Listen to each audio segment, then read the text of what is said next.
Introverts అంటే shy people అని మనలో చాలా మందికి తెలుసు. అండ్ అలాగే వాళ్ళు పబ్లిక్ గ్యాదరింగ్స్‌లో ఎక్కువగా పార్టిసిపేట్ చేయలేరని, మొహమాటస్తులని మనలో చాలా మందికి తెలిసిందే.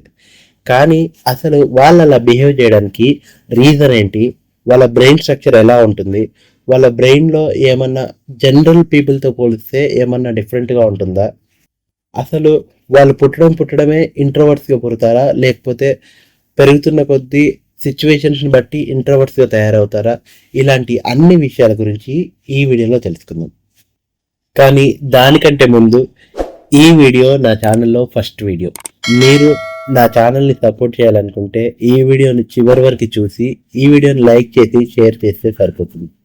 ఇక మన టాపిక్‌లోకి వచ్చేస్తే ఇంట్రోవర్ట్స్ అనేవాళ్ళు మోస్ట్ ప్రాబబ్లీ రీసెర్చ్ ప్రకారం 40-60% జెనెటిక్ ఫ్యాక్టర్స్ వల్ల బై బర్తే ఇంట్రోవర్ట్స్గా పుడతారు. అండ్ అలాగే రిమైనింగ్ 20-40% మంది ఎన్విరాన్మెంటల్ ఫ్యాక్టర్స్ని బట్టి, అంటే వాళ్ళు పెరుగుతున్న విధానాన్ని బట్టి, లైఫ్ ఎక్స్పీరియన్స్ని బట్టి ఇంట్రోవర్ట్స్గా మారుతారు. సో అసలు ఇంట్రోవర్ట్స్ ఎక్స్ట్రోవర్ట్స్గా మారుతారా లేదా, అసలు వాళ్ళ బ్రెయిన్లో థాట్స్ ఎలా రన్ అవుతాయో ఈ వీడియోలో డీటెయిల్డ్గా తెలుసుకుందాం. జెనెటిక్ ఫ్యాక్టర్స్ వల్ల పుట్టే ఇంట్రోవర్ట్స్కి బై బర్తే వాళ్ళ బ్రెయిన్లో అమిగ్దలా అనే ఒక పార్ట్ ఎక్స్ట్రావర్ట్స్తో పోలిస్తే డిఫరెంట్గా ఉంటుంది.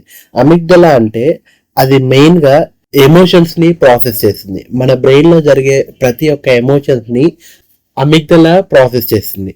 అండ్ అలాగే మన బ్రెయిన్లో ప్రీఫ్రాంటల్ కార్టెక్స్ అని ఇంకొక పార్ట్ ఉంటుంది.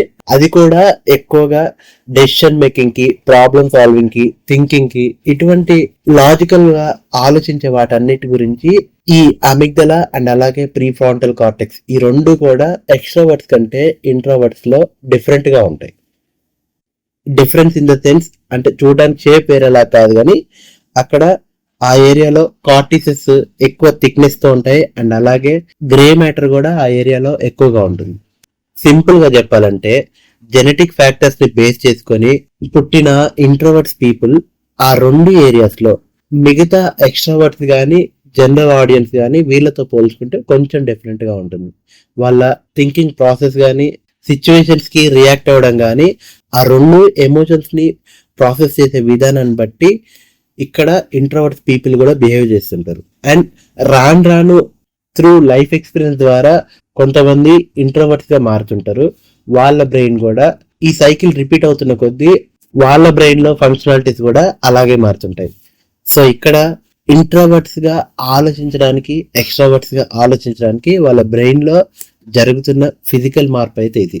ఇప్పుడు అసలు ఇంట్రోవర్ట్స్ ఒక సిచ్యువేషన్ వస్తే దాన్ని ఎలా ట్యాకిల్ చేస్తారో చూద్దాం. For suppose public speaking platform మీద ఒక ఆపర్చునిటీ వచ్చింది అనుకోండి మాట్లాడడానికి.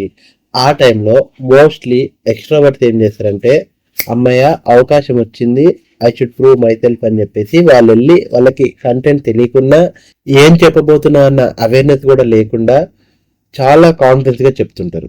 సో కంటెంట్ తెలియకుండా మాట్లాడతారు అన్నానని రాంగ్ తీసుకోవద్దు. కొంతమంది సమ్ టైమ్స్ సిచ్యువేషన్ బట్టి అలా బిహేవ్ చేస్తుంటారు.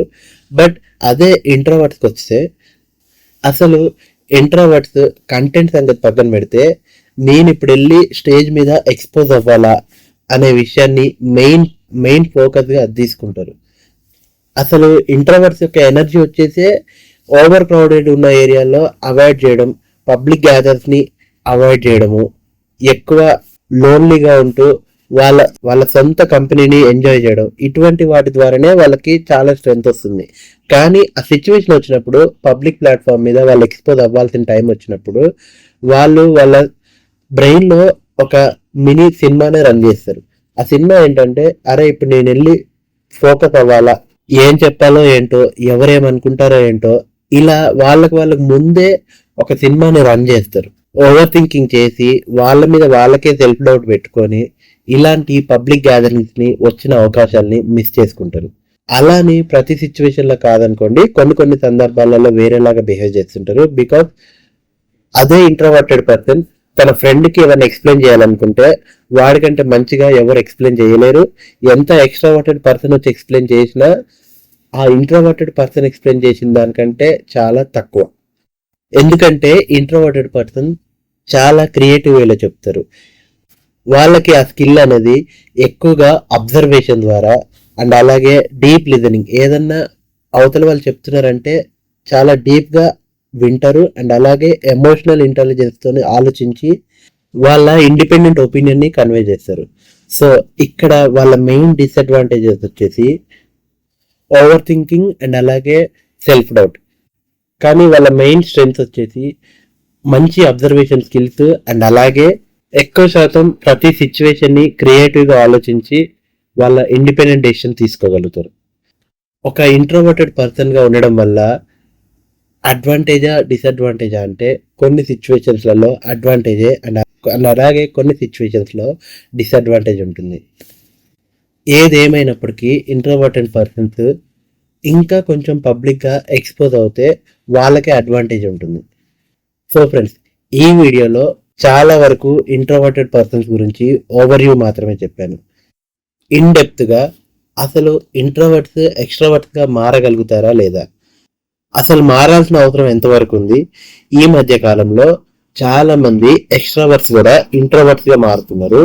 దానికి రీజన్స్ ఏంటి, సోషల్ మీడియా ఇంపాక్ట్ అనేది ఎలా పడుతుందో ఇంట్రోవర్ట్స్ మీద కానీ ఎక్స్ట్రావర్ట్స్ మీద కానీ ఎలా పడుతుందో నెక్స్ట్ ఒక వీడియో చేయాలనుకుంటున్నాను.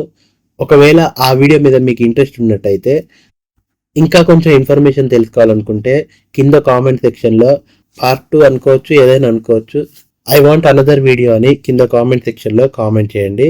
వచ్చే కామెంట్స్ని బట్టి లైక్స్ని బట్టి అసలు నేను చెప్పేది అర్థమవుతుందా లేదో తెలుసుకొని నెక్స్ట్ వీడియోలో ఏం ఇంప్రూవ్ చేసుకోవాలో చేసుకొని ఒక వీడియో చేస్తాను. Thank you friends.